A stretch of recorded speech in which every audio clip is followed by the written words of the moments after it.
sa lahat. Ang lulutuin ko ngayon ay chicken gravy.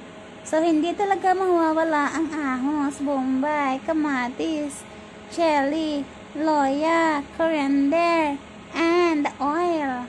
So, after 2 years ay nakakapagluto na talaga ako ng chicken gravy. Dahil noong unang 2 taon ko dito, si Mami lang talaga ang nagluluto. Dahil nga wala akong alam-alam sa pagkain ng mga Indian.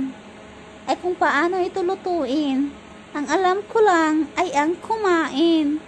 Kaya after 2 years kong mag-observe, after 2 years kong maging assistant, ngayon ay ako na ang nagluluto. Sana nga ay maging masarap ito. At ano rin, nag-a-assist din si Mami sa akin. Sinabihan ko siya, Mami, umupo ka na. Ako na ang magluluto. Kayang-kaya ko na to.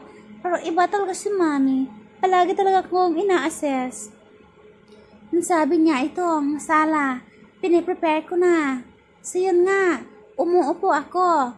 Nag-aantay akong maluto yung mga sahog.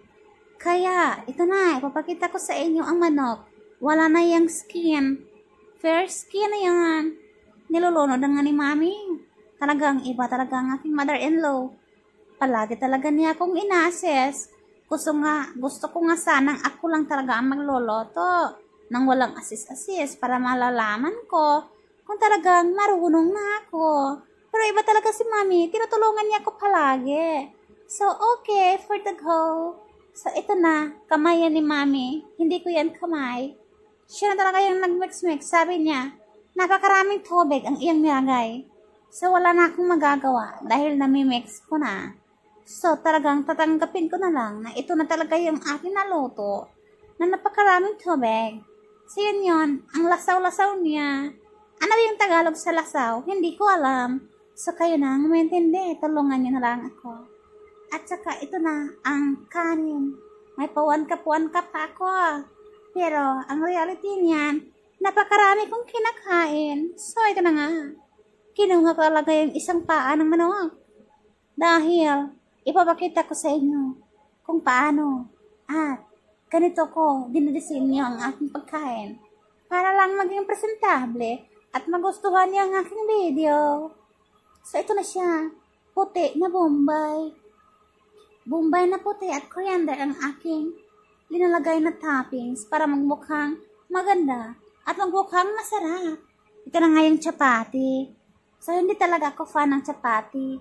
Dahil alam niyo naman tayong mga Pinoy, ang paborito natin ay rice or kanin. So, alam niyo ba, nauutal talaga ako. Hindi talaga ako marunong magsalita. Lalo na kapag, naka-video. So, pagpasensyahan nyo na. Dahil nga, nagano naman ako, tinatry ko talagang maging, maging maganda ang pag-voice over ko. Pero, yan talaga ang kinahihinatnan at ikain lang natin ito. Uy, after 2 years, paborito ko na rin ang Bombay. Para talagang, Indian na talaga ako. Dahil parang, matagal-tagalan pa talaga yata bago ako makauwi. So, yun na nga, nagpicture na ako. Thank you for watching!